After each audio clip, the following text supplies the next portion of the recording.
Hey guys, welcome back. It's your boy Dreamer Run, and this is going to be the last installment of God of War Ragnarok extras until we get any further DLC or something like that. But yeah, today we're just gonna just read the lore. So we might take a visit to the Shield Maidens to see what they say after we beat the Gná. But let's just read the lore. I ain't tough. All right, let me see. Kafazir poems. The Sunrise of Nothingness. A story of relentless genius. A story of relentless genius from the mind of Kvasir. Imagine, dear reader, if you so dare, creatures of metal that screech through the air, that swim through the seas, that bond across the land, but are brought to their knees by a warrior's hand. Her origins hidden, her air red as blood, finding places forbidden, buried under the mud. But who is this young girl? Who is more than she seemeth? Who would rescue her and slay these behemoths? Okay. Large Society Ground or the Performance. Being a fictional poem by Kvasir, master of all poets, the armies assembled, now warriors strong, were rested and fed, for the war would be long. Through orb in the air and branches in hand, a swing, a collision, the spectators stand. For 9 nights and 9 days they fight without rest, running, then waiting, to prove themselves best, until finally, mercifully, the army does rout. One army triumphant, the other struck out. Okay, Cavazier. We Who Remain, Part the Second. The dramatic poem by Cavazier, he of undisputed brilliance. What is it to live? What is it to die? Is the only difference in the beholder's eye? When disease rots your body, when hate sours your brain, what separates the mad and the sane? For the bearded, cruel father and his segregated daughter shall never know respite from a life full of slaughter. The evil will die along with the good, and the difference between them grows less understood. Tool and Bane, a story of brotherhood by one of Kvasir. Steel and fur, unlikely friends, united in purpose to heroic ends, thrown together by fate, ripped apart by the stain, old foes to aggravate, new allies to attain, saving world after world with friends at their backs. Two clever automaton, automatons, and the last two. Okay. The manuscript abruptly ends here at the bottom of the page, signed beyond recognition. Huh.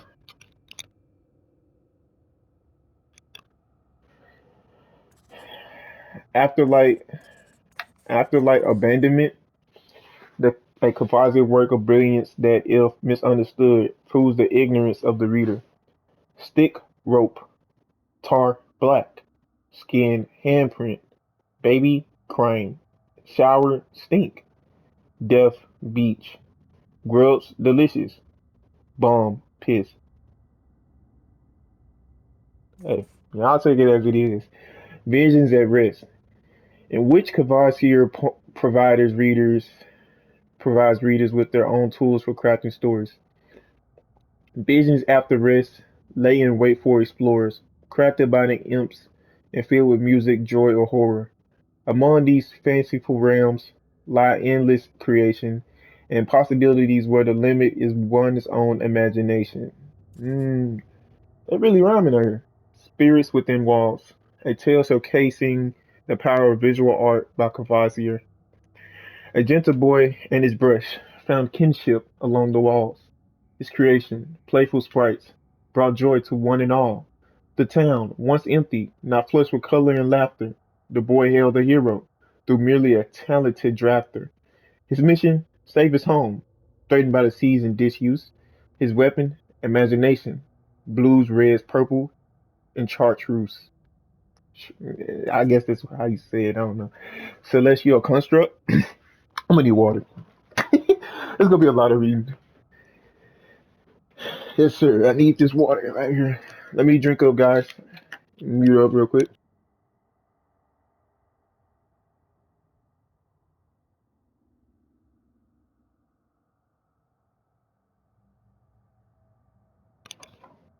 I probably cut that out, but let's get to it. Celestial construct, a mind-expanding poetic experience constructed by who else but Capacier. Look around you, oh God. Turn your head, guide your metal friend with care, or else it will be dead. Rescue his friends, experience tension, immerse yourself in a new dimension. Dang, Capacier was in his bag with this one. Upon pursuing a place not marked on maps, a master's sonnet by Capacier, weaver of pulpy fictions. The lore of adventure is a powerful thing, for this man from small beginnings, with his pluck, his wit, and his ancestors' ring, he aims to add to his winnings. To distant lands this man would travel, accompanied by partners and friends, and though their plans would oft unravel, they'll make it through in the end. In ancient sites of mysteries and wonder, priceless treasures lay there for the taking. Into sticky situations he'll often blunder. Everything he touched will end up breaking. If for you desire If for you the desire for thrill still lingers, be ready for anything and strengthen your fingers. Trip, a poem of quiet melancholy by that poet Kapasir. Alone yet together, close yet apart. Our lone scars a tether. Cooperation in art. Speak without a word. Crest through the land. Glide like a bird. Draw names in the sand. East Inspector, a story from the East, relayed to and subsequently, subsequently, y'all know what that word, improved by the poet Cavassier. The proud maple cries, a standoff makes three men fall, and the wind moves on. An organization in the future, a story-driven experience by Cavassier. Sword, sword, sword from stone, fur from bone, stick spouting fire, the blood wolf's ire. Armless nights, supernatural fights, hopes nearly gone, be ready at dawn. Sangu- sanguinity, sanguinity, y'all know that word. A deadly tale of blood slick misery conjured into being by I, Cavassier.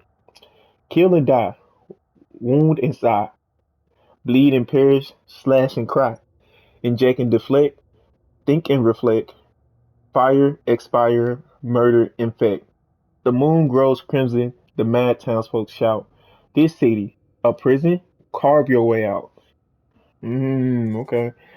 The dead do not ride, in which Capacia relays a poem of oil slick rotting flesh, horses of steel and oil and leather, brothers who fight and fall together. They rise from beneath, and new day dawns. The future has teeth, and yesterday's gone. All right, that's Capacia poems.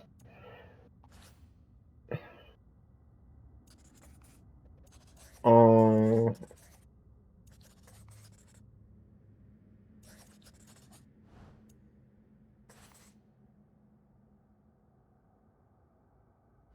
you gotta read it, right?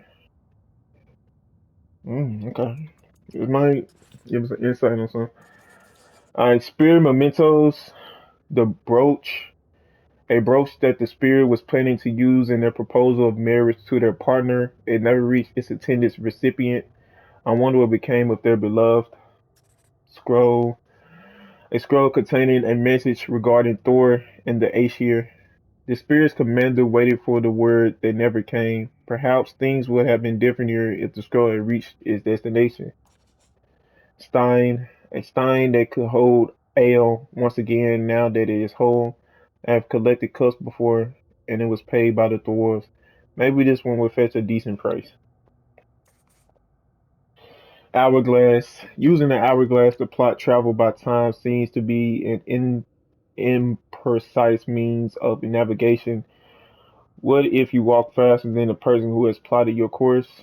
Unfortunately for the spirit, their directions led them to their desired destination where they met their end. Mm. Child's toy. A toy that the spirit intended to give to their son.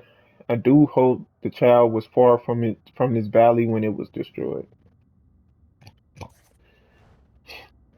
I mean, he was on the other side of the map last time I checked.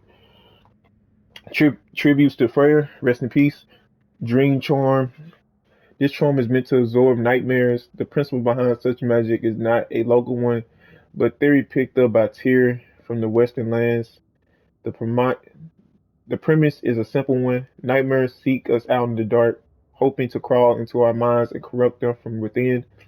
Charms such as this are meant to distract and trap the nightmares, tangling them up in the charm's thread until sunrise in- can incinerate the devious bastard. Horn.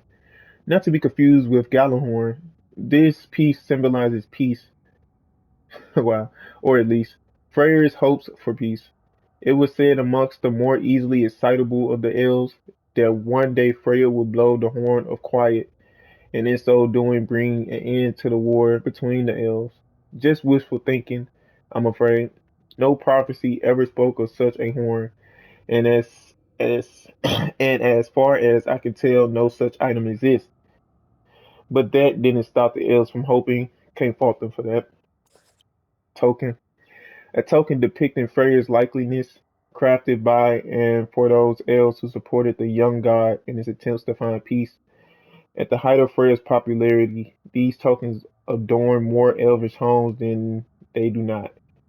Than they do not. Did not. They represented that one thing which is invaluable in small doses, outright deadly in large ones. Hope. Heart. A miniature harp, unplayable of course, likely meant to reflect Freyr's musical skill. It's said that with a stringed instrument in his hand and a song on his lips, there was nothing he couldn't accomplish. No virgin too chaste, no warrior too wrathful. I like to imagine Freya was smart enough to not resort to song and dance when it came to brokering a peace between the elves. That's what I like to imagine anyway. Nah, he definitely started singing, I bet. Pipe, a ceremonial pipe. Given Freyr's temperament, one can imagine this saw a great deal of use. Not that I blame him. It's said that some of Alfine's floor was particularly well suited for recreation. Just one more thing Fimbulwinter took from the realm, I suppose. A shame too. I was rather interested to learn whether or not my current bodily situation will allow me to reap any hallucinogenic benefits from Alfheim herbs. Everybody wanted to get high. Kratos? Come on, Kratos. Bracelet. A rather lovely piece of jewelry crafted by one of Freya's light elf supporters. It seems to be a bracelet, hand formed to fit Freya's wrist, which introduced the question, why was it discarded? Was Freya so in out undated with gifts and jewelry that he simply couldn't find a place for it? Or did he perhaps wear it for a time only to cast it off, possibly in anger or shame or some combination of two? Once he sped back to Vanaheim to start Freya's wedding. Mm, yeah, we read those. Family Crest. 5-5, okay. Family Crest. Honir's Crest. Hold up. The story of Honir is not a particularly happy one, I fear. You see, when relations between the Aesir and the Vanir were in a relatively healthy place, a cultural exchange was suggested. The Vanir would send one of their own to Asgard, and the Aesir would do the same for Vanaheim. The Vanir sent a kind young bladesmith named Sturla to live in Asgard. The Aesir sent Holnir, a kind lad, innocent and sweet, but dumb as a pile of stones. He was. After a few days and the realization that Holnir required constant care in order to prevent him accidentally hurting himself, it became it became clear to the Vanir that Odin had only sent Holnir over as a quick means of getting rid of him. Still, the Vanir did not mind. The different families all came together to care for him, even going so far as to give Kraut him a family crest of his own. But one day, one of the boy's caretakers accidentally mentioned Odin's clear disgust for the boy when they believed themselves out of earshot. All this time, Honir had believed Odin would one day come back for him, that he was merely on a pleasant vacation with the Allfire's magical friends. They found his body the next morning, yet another victim of Odin's cruelty. Dang, dang, that's messed up. Odin's curse. When Odin married the goddess Freya, the people of Vanaheim, some of the more optimistic ones anyway, wished to welcome the Allfather into their culture. In a gesture of tragically misplaced hospitality, they carved they carved the Allfathers a family crest of his very own, a symbol of trust. He thanked them for the gift and tossed it away once he was out of view.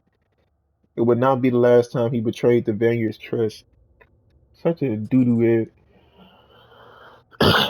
Skinnir's crest. Though he comes from one of Vanaheim's oldest families, Skinner never considered himself a Vanguard.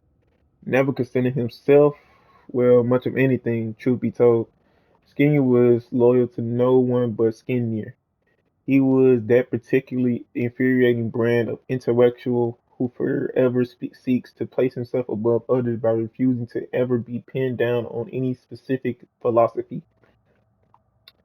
If there were an if there were an issue with two sides, Skinner would find a way to stand right in the middle and declare himself superior to all. If there were a fence separating two pastors, he'll find a way to balance directly on his edge. When Odin visited his wrath upon Vanaheim, Skinner learned the consequences of neutrality. Neither side could be sure of where his loyalties lie, and so neither side could trust him. For the Einhundjar, that meant they'll chop his head off at the first available opportunity, which, given that the Vanguard refused to provide him with shelter, came considerably sooner than Skinner expected. Dang, so he couldn't. The Vanguard didn't want to help him because they didn't know if he was with Odin, and Odin didn't bring him to his army because he didn't know if he was a Vanguard. So, dang, double. I see what he's saying. Cavassier? He got a crest? Freya's crest. A crest depicting the family sigil of Freya and Freyr, of Norge and Skou. A family that used to exemplify everything noble and wise about the Vanguard and Vanaheim itself. Then Odin freaked it all up, didn't he? Married Freya, then trapped her on Midgard, tricked those who loved her into believing she abandoned them, and then the bastard waged slow, brutal war on those same people he swore to do right by. Knowing that, it perhaps unsurprising that the crest is disfaced, when many of the Vanir think of Freya, they think only of pain. One hopes we could change all that. Kvasir, my boy. Kvasir, the legendary Lush. The stories call him wise beyond words, the inventor of poetry, they say. When he died, his friends mixed his blood with honey to create the mead of poetry, said to imbue any who imbibed it with the power of lyrical wisdom. All bullocks, of course. Kavasi was great for one thing and one thing only, throwing back drinks. Not to disparage him in the slightest, most of us can only hope to be as good at anything as Kavasi was holding his alcohol. But his poetry often took the form of progressively more imaginative forms of profanity, and those who drank his blood only felt inspired because the salt's fluids were at least 50% booze by the time he finally kneeled over. Really funny bloke though. Knew his way around the double entendre. look at look at Kratos talking mad stuff about Kvasir. Achilles crest. There's one big problem with living in a peaceful, advanced society that sustained itself for centuries. When war eventually comes calling, there's a good chance you won't have a bloody idea what to do. Some of the Vanguard's families wanted to fight back against Odin. Others believed they could appeal to his better nature. The Healy family split down the middle. Half of them took up arms, half refused to spill blood on the virgin soil of Vanaheim. A fissure formed between the pacifists and the militants, a fissure that might well have been healed given enough time, but they never got the chance, unfortunately. Aisha killed them all a few weeks into the war, quickly, indiscriminately, whether they died with a quill or a sword in their hands.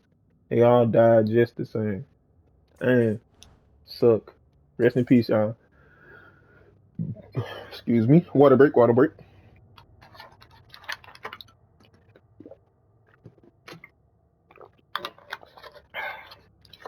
Delicioso. Things left behind. Hi, Heredimar's bastard. Heridmar is known for two things. Firstly, he was one of the great armorers of Svartalfheim. Secondly, his sons are all dragons. Hmm? That's right.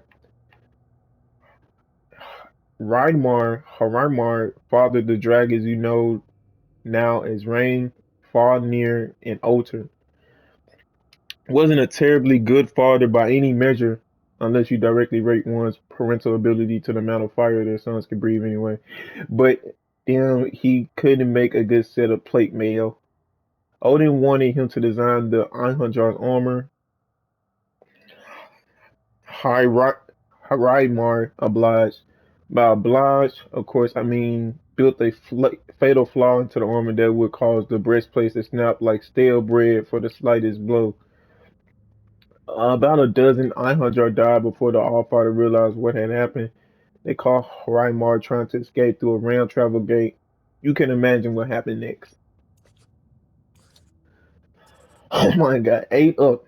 Gripes Firebomb. Grease Firebomb.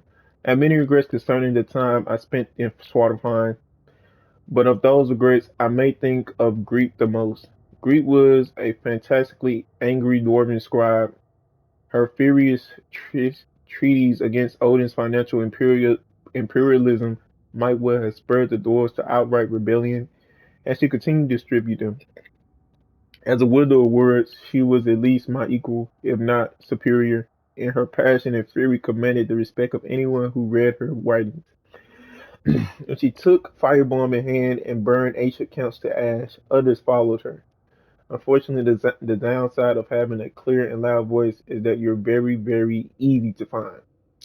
The Einhorn could handle propaganda, arson, less so.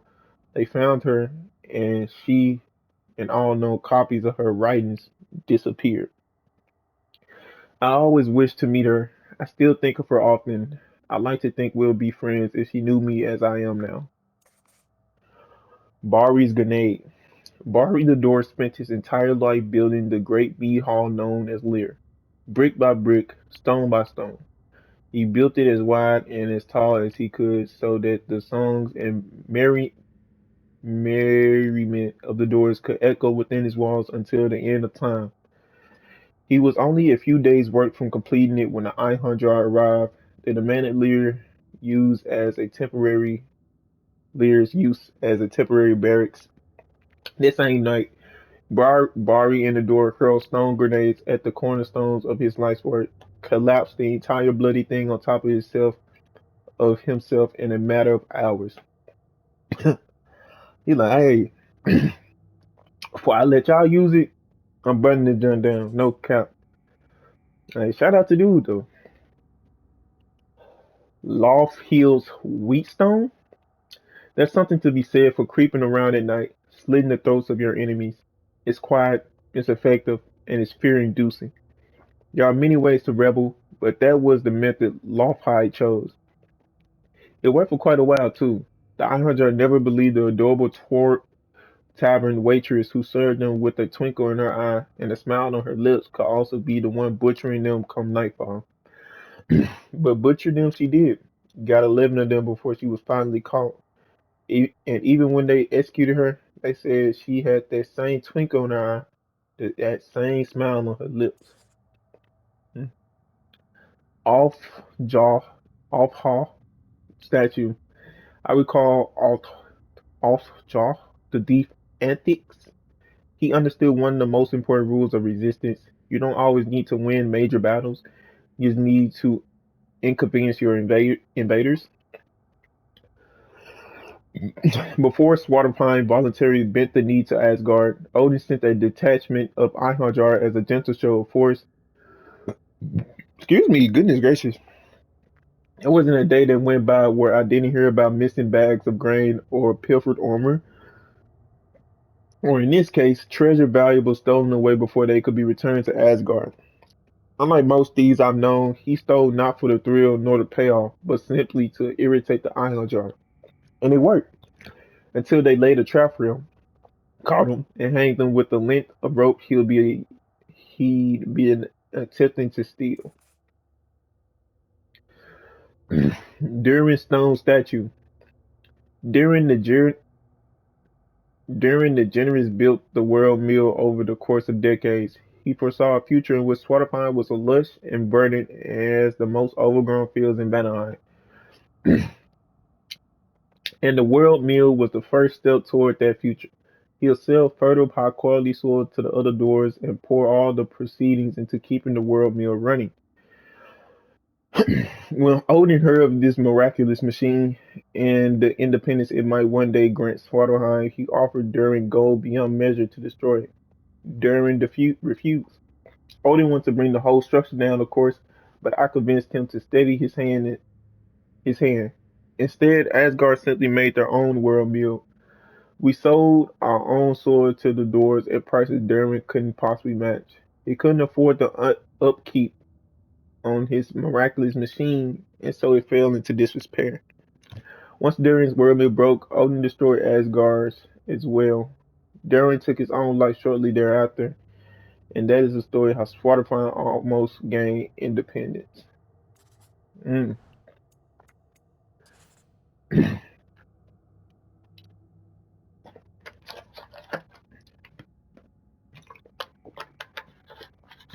Sorry for all the grunts and stuff. Voice dry, mouth dry. And I don't know how to say these words, bro. A sample representing the concept of life comes from a land I've longed to visit. The civilization from which this artifact, oh, this is stolen treasures, by the way.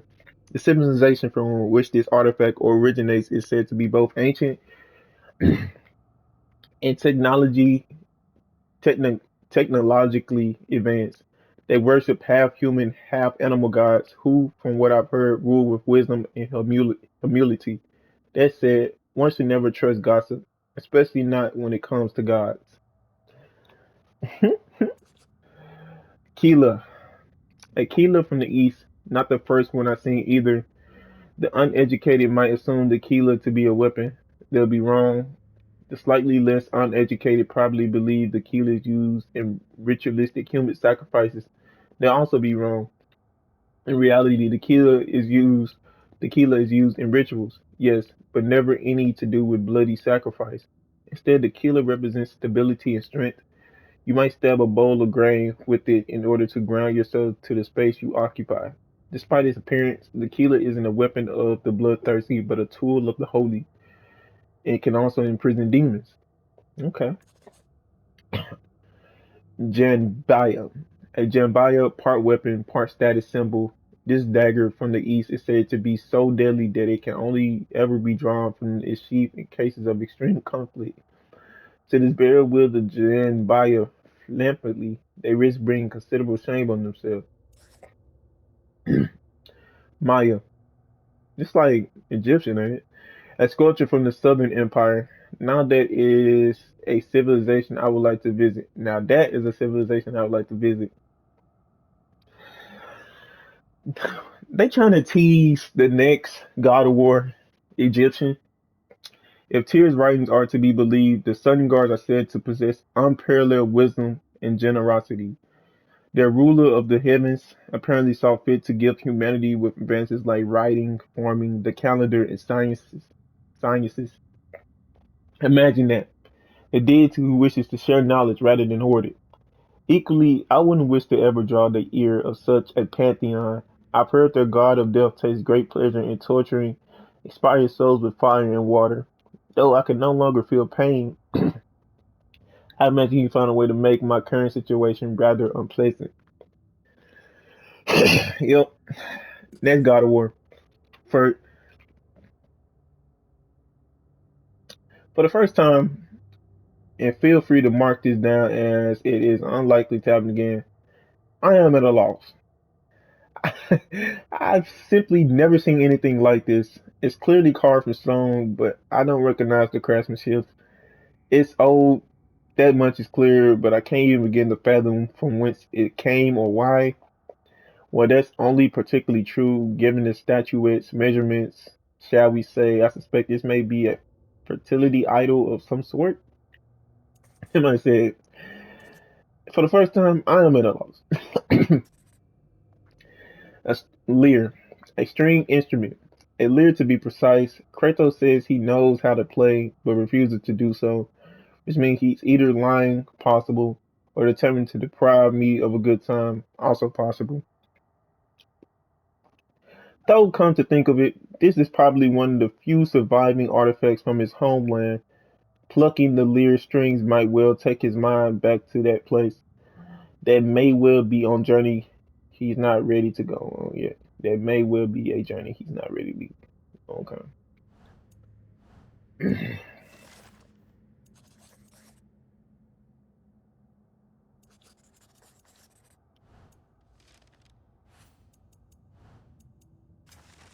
How far have we done?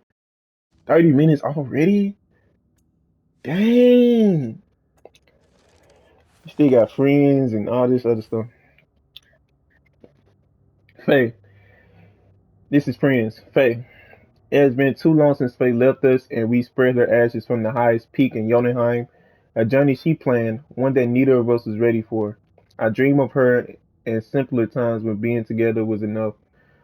My duty now lies solely with our son, but I still have so many questions for her. So much that I still do not understand.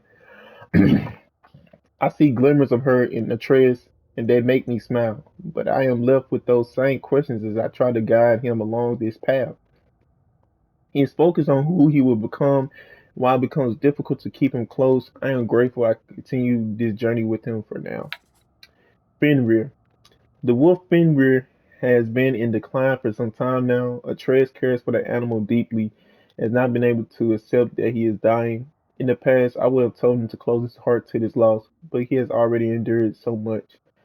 I see the compassion in his heart, and I am proud of the man he is growing into, but I must keep him focused if he is to be ready for more dark days ahead. What, what was once a dangerous hellhound tearing into the realms has now become Atreus Wolf Fenrir, returned. His knife had captured Fenrir's soul, plunging it into the Garm, releasing the soul into the body. And I'm not fearful of my son's abilities, but his power takes me by surprise as it grows. Speaking of Spawner, not long ago we rescued a pack of wolves from raiders on the Lake of Nine. Despite my warnings, Atreus decided to name them. Having these two to pull the sled has made transportation significantly easier. Specky and Spawner has served us well and been welcome companions on this leg of our journey. I see their need for affection. I feel a desire to protect them and bring them comfort. I am pleased that we were able to rid the realm of the raiders who slayed their kin. If it is within my power, I will not let no wolf suffer the same fate. Mimir. Mimir has lived with us since our return from Jotunheim. I have known few I call friend, and brother fewer still, but I have come to rely on the wisdom and counsel of the smartest man alive. Also, he is compact and does not consume precious resources. Atreus. Atreus has grown much since our journey to Jotunheim. We have trained through winter upon winter with no summers between. He is stronger, more capable, more adept in battle, and an excellent climber. But he still has much to learn if he is to master his emotions with discipline. He remains distracted by thoughts of Loki and the destiny foretold by the giants. Whatever his mother's people intended for him, whatever she intended, I will keep him safe and prepare him while I can. Skoll and Hati. Of all the stories Vermeer told us of the giants, this was among the most difficult to believe. Giant wolves with the power to chase day into night and back again? Yes, secrets Atreus uncovered within the shrine revealed they are alive. And perhaps then, so is Tyr.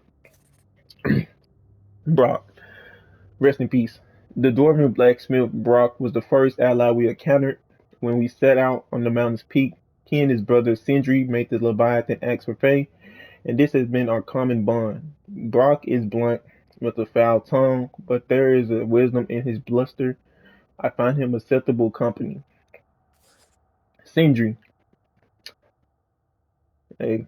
Sorry for your loss, my guy. On our journey to Jotunheim, Sindri proved himself a capable blacksmith and valuable ally. Now he has been helping the Trades in his search for Tyr. I am unhappy this was done without my knowledge. Though it is better Atreus was not alone on this path, I will attempt to spread the dwarf my wrath. It may not be easy.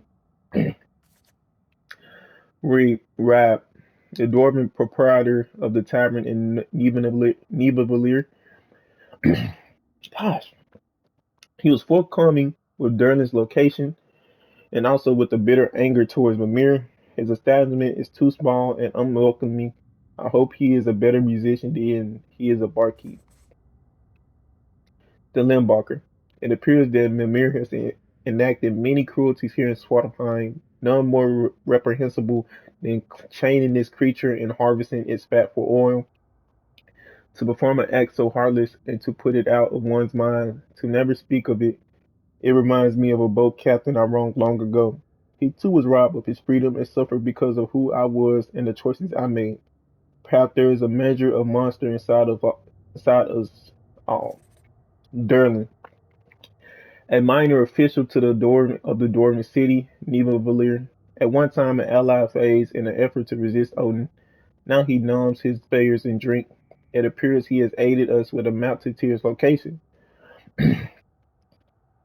Also, his sea creature, Dinner, gave Atreus an unusual stone, Ratatoskr, a large and extremely talkative squirrel who claims to take care of the water tree. He is overly familiar, yet seems harmless and benevolent. His spectral aspects have aided us before and may again. He revealed that the stone given to Atreus by Dinner was a seed for use in realm travel. If he continues to prove useful, I may tolerate his excessive blather. Of the myths and legends, this is Tyr. Of the myths and legends Mimir has unfolded to us, none of them have so inspired Atreus as the life of Tyr. Once the god of war in these lands, he dedicated himself to peace, a hero not only to mortals of Midgard, but to those of the far-off lands of other pantheons, to which he traveled in the name of diplomacy. Even the Jotnar revered him.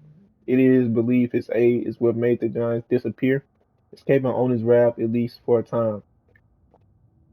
I am not certain he will prove as useful to us as Atreus hoped, either as a leader or as a source of information. Though perhaps with patience he will recover himself. Most importantly, he seeks neither war nor revenge for the suffering visited upon him, and this I am grateful. When Asgard fell, the true prison holding Tyr fell with it. With that, we happened upon it in Niflheim. Finally, we meet the war god of legend. He is different from the one we thought we knew, yet he has been through much and needs space to recover. May he find the peace he seeks in this new world. Shout out to him, man. The real one. Afugafa. We have discovered that the source of the sandstorms in the Barrens was a creature Mimir calls a Hafugafa. I encountered something like this as a boy, but it was much smaller sea creature that did not fly. Now that the storm has subsided, we can explore the desert freely to collect resources. To the west, we can see another sandstorm likely caused by another Hafugafa. We could ease this creature's pain when the time is right. The Hafugafas have been released, and the sandstorms in the desert have subsided. Once reunited, they mated, gave birth, and died. Their species will live on, and I am pleased we were able to free them, and that I was able to spend this time with those who are close to me. These creatures offer a reminder that the time we have with our loved ones is short and never guaranteed. I remember this moment fondly. I remember it too. Freya.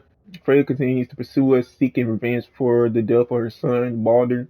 I do not wish to fire her. She was a friend, but I will defend myself if she forces my hand. I do not see a peaceful resolution to our situation. Though I tried for so long to avoid it, we were forced to confront Freya head on. For the time being, she has stayed her blade, and I have agreed to travel with her to Vanaheim. I do not believe she will ever forgive me, but perhaps our journey will give her time to reconsider her need for vengeance. Our journey in Vanaheim was successful in breaking Odin's curse on Freya and allowing us to forge a new alliance. With her anger now focused on Odin, perhaps we can free ourselves of his influence altogether. I am relieved to think of her as a friend of a of as a friend once more. I can imagine no more formidable ally. Freya. We have met Freya, the brother of Freya, in Vanaheim. He is an unusual god, roguish, not as impressive as his sister, yet his allies seem loyal, and include many I would not expect to cooperate. He does not resemble any great leader I have known, nor does he share their strengths. What makes him so able to unite former enemies? And will it work with Freya? Lunda, an old friend of Brock and blacksmith to Freya's army. She seems to hold your brothers equal in skill. She is also their equal in being too familiar too quickly and behaving strangely. Her comments are often puzzling and difficult to interpret, and I catch her staring often. However, if her armaments are strong, I would tolerate her. Bela and Big Beer, Bela, a dark elf, and Big Beer, a light elf, are allies of Freya, and something more than allies to each other. After seeing so much division and anger in Alpine, to see them together is striking. Striking. It is a reason to hope elves may yet find peace. Perhaps aiding them by exploring the hidden sanctum in the Alpine desert will allow us to help correct our own past wrongs toward the elves. Helka. Helka is a hound of unusual girth, who is kept by the allies of Freya's camp. Her tracking skills are impressive. If if Berger survives to return home from his fall into the jungle, he will have the dog to thank for his life. Heldesfini. When we first met Freya as the Witch of the Woods, we have wounded her magical boar and helped her to heal him. Now we have met him restored to his human form, a trusted counselor to Freya and Freya. He appears to hold no grudge against Atreus and I, but his rivalry with Mimir seems long and bitter. The Norns. The fate of these realms, their names are Euro, Verandi, and Skull. I do not know how I know this. Their meddling inside my mind is already proving difficult to recall, yet an uneasy feeling remains. No matter. I remember learning Heimdall is a threat to my son. That is enough. I might say that is enough. Sigrun. Sigrun, the Valkyrie Queen, was the most lethal opponent Atreus and I faced in our prior adventures. Long ago, she was loved by Mimir, and clearly he remembers her warmly, but her utmost loyalty is to Freya. Having aided her in restoring her warrior spirit and recovering her Valkyrie wings. Kelpie. Our search for the Norns led us to a mystical horse. Mimir called it a Kelpie. It walked upon the water, transformed, and then dove down beneath the surface, carrying us to the Norns' inner sanctum. I expect our departure to be no less unpleasant. May the Norns make this journey worthwhile. Hydrographer. We had spoken to the eagle that presided here in Helheim. She watched from afar while I battled the bridge keeper in our prior journey. Now, by releasing Gorm, we have opened 6 tears to Helheim. Our Lucifer is not pleased, but does not appear to be our enemy. That is for the best. Yeah, that thing, we might be fighting that junk for 3 days, 3 weeks. The Lady of the Forge. Brock spoke of the lady with much reverence before our arrival. In fact, this mermaid is herself the forge of this mountain. Her melding the pieces of Draupnir spear with which was a sight unlike any I have witnessed. It is unfortunate she could not see Brock due to his missing soul bits. Oh, Surtur. Surtur has agreed to help us if we do not involve Samara. He believes that his fire channeled through the blaze of chaos alone can provide the spark needed to bring forth the monster who will destroy Odin and Asgard. This man of ashes cares nothing for his life, only for who he loves. He bears her heart in his chest and is separated from his own, as he is separated from her. I believe I understand his condition. Hmm. Bigger bears the ornaments of travelers, yet he has abandoned Odin's false path and sworn himself to Freya and the defense of Vanaheim. We fear him lost after his selfless act allowed us to escape Skibberlinear. I am pleased we were able to repay that debt and rescue him in return, a brave and honorable warrior. Diane. Faye once spoke to me of Diane, the stag of spring. She called him the dead one, for the season of rebirth could never come without death to lead the way. The thought came as a comfort to me, and she knew it would. Divlin. Faye will refer to Divlin, the stag of summer, as the unconscious one, named for when the winds grows calmest. The dwarven names of these stags led her to wonder if they evolved from the primordial doors who embodied the winds. They did package up the sound of the wind and stuff like that. The thought seems less strange to me after encountering Fan Fafnir and his brothers. Okay. Dunir. Once during a great storm, Faye told me the story of the autumn snags Dunir, also called the sound of thunder. To my regret, I remember it little.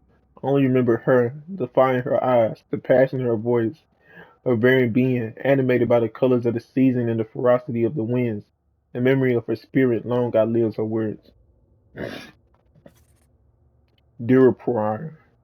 In our journey to deliver Faye's ashes, it was a Jotnar statue of Dear Prior, the stag of winter, that aided our passage through the mountain of Midgard. It is only fitting, when Atreus was too excited to sleep, Faye was singing the thriving slumber, the sleep of winter that allows for the dreaming of spring. The body needs rest, she would say, but the soul needs to dream. Okay. Folks, Balder. I do not regret Balder's death. Had I allowed him to kill Freya, he would not have abandoned his pursuit. His fate would have been the same. I do not expect Freya to accept what happened as necessary. She will likely pursue us until one of us is dead. She stopped. She stopped.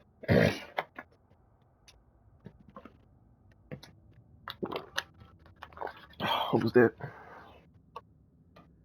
Gmail? Alright. Magdi and Modi. Magdi and Modi, the sons of Thor, also pursued us on our journey. Magni was strong but arrogant until his last breath. Modi proved himself a coward, but I pitied him in his last moments. There seems to be little forgiveness among the Aesir gods, and I expect that we have yet to suffer the consequences of the blood we spilled. Thor. There are many differences between Thor and his brother Balder. Balder fought wildly, his motivation to pick plain. Thor is calmer. His bloodlust is for the fight itself, not for the suffering it inflicts. The full force of his attack is as heavy as any I have felt. The hammer, Mjolnir, only compounds his power. Each blow echoes with the death and destruction they have wrought together. He chose to end our fight prematurely. It is good for both of us that it did not reach its conclusion. Odin, like his son before him, Odin has come to our door. He does not seek vengeance for Baldur, but instead he speaks of peace in action. Odin claims that Atreus has been searching for Tyr and has requested he halt this endeavor. I am not pleased that he knows more about what my son is doing than I. While I do not approve of what Atreus has done behind my back, I will not abide the gods of this realm coming to my home and dictating our actions. If he does not want us searching for Tyr, it is likely that it is exactly what we should be doing. I must note that he offered a deal of peace for our inaction. If I did not have better counsel, I would have been tempted to take it. His threat to Freya made this impossible. She may persist as a danger, but to ally against her and her former husband with her former husband is unacceptable. The Huntress. The stalker that ambushed us has broken my shield. She was a formidable huntress and fought well. I must alter my defensive strategy now that I do not have the ability to block. At least now we will be mentally prepared if we encounter another stalker. Where did the other one go that was in Valheim? So I guess he's chilling now, huh? Hertha the Hateful. I have never encountered a Draugr like this one before. It fight as if fueled by an infinite hate. It emerged from a scar in the earth that closed once we defeated the monster. If we encounter more of these holes, we must close them and put down any creature that emerged. The mirror has identified her as a former empress called Hertha. I do not care who she ruled over. I will put her back in the ground. That money said, hey, she come back up, she going buck 6 feet deep. Album. Months ago, we defeated the Dark Elf King Schwarzenegger. It appears in his absence, a new guardian of the Temple of Light was anointed. Her swordsmanship and command of her form was unlike any I've gone up against. She was the aggressor, but once again, Atreus questions if we have helped the wrong side. Referring to the struggle between the light and dark elves, the only side we can take in this conflict is our own. Fisk. What sort must a mortal be in life to be given such power and authority in Valhalla? To wield a sight and defend territory with such vigor? I imagine this Fisk a farmer who took up arms against some threat and proved adept at slaughter. And for his valor, he is awarded an afterlife of more slaughter. I wonder whether he even has a choice. Neahawk. I do not know why a creature such as this would be so devoted to guarding the roots of a tree, but she gave her life in their defense. Odin exploited the Neahawk's purpose, protecting the roots of the real tree, to guard the curse he placed upon Freya. To use an otherwise innocent being's nature to lead it to destruction is a vile practice. I do not regret slaying Neahawk to gain Freya's freedom, but how many others are in the unwitting service of Odin? How many more will lie dead because of it? The Maven, the valiant steward of Alpine Library, our ally in Vanaheim. Bigger told me this steward comes from a long line of elves who followed the same path. Librarians. A library exists to hold and share knowledge. To hide this away and claim it will destroy the light elves from within is to lack faith in the people who will most benefit from it. Gosh. Aloof Noxon. The leader of the Coil Rays will threaten the wolves of Midgard no longer. Atreus has grown close to Speck and Spana since their rescue, but over time I have come to rely on them as well. They are loyal and well mannered for the most part. I have hoped I have been able to put their troubled minds at ease now that this Olaf will never lay hands on them again. Heimdall. Heimdall was everything described. A cruel, pompous bully and a formidable foe. His gifts of intuition were nothing to be ignored, nor was the unexpected mastery of Bifrost. When I struck the blow that should have ended the fight, I tried to heed the voice in my head that he was beaten, not worth killing. But Heimdall sensed my pity, and it shamed him. His pride would not allow him to accept my mercy, so in the end, I gave him none. It was not my choice, and yet I feel satisfied. Have I proved the Norns wrong, or have I proved them right? Ormstunga. The poisonous fumes this creature emitted rivaled that of newly erupted volcano in Greece. The air around it smelled of rot and winter's old must. We have seen many grim in Svartalfheim, and I thought they could not get more deadly than they already were. I was incorrect. Michelmir. As we again passed the mine in Svartalfheim, where we first freed Tyr, we found the troll had taken up occupation of the prison. I do not know why such a creature would seek out and remain in a mine, let alone defend it. Then again, if the Thors found value in such a place, perhaps Michelmir did as well. That was weird. Hist, Hrist, and Mist. To fight two Valkyries in tandem is to face both the sea and the sky as they crash down as one. Their coordination in battle was unmatched. It is a pity their fealty to Odin is by choice and not a corruption abated by their death. I'll always prefer a Valkyrie fight on my side. Their aim was to take the mass back to Odin and perhaps Atreus with it. I hope news of their demise travels swiftly to Asgard. Gná, Odin's final Valkyrie queen. At one time, she was Freya's handmaiden, friend, and trusted confidant. Confined? Dang. Mirrors called her a traitor, but it was clear she believed she was the one betrayed.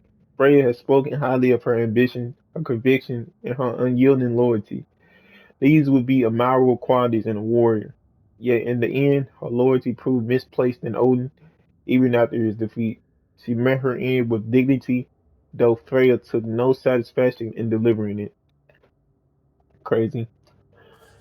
Um, let's see. Stenner and Striker brothers still in service of Odin after Asgard has fallen. What they had hoped to achieve in the desert of Alfheim has now blown away with the sands on the wind. Should any more Asgardian forces remain loyal to Odin, I will rid this land of them. The Oathguard. Travelers, old comrades of Bigger who stayed on their path while he rejected it. Odin, hiding behind a false name, promised them a paradise in exchange for their loyalty. But like so many before them, they have been fooled. Birger made efforts to awaken them to the truth, but they proved vain. To abandon a poisonous path and walk another is no small challenge for mortals or for gods. Birger's brothers lacked his courage.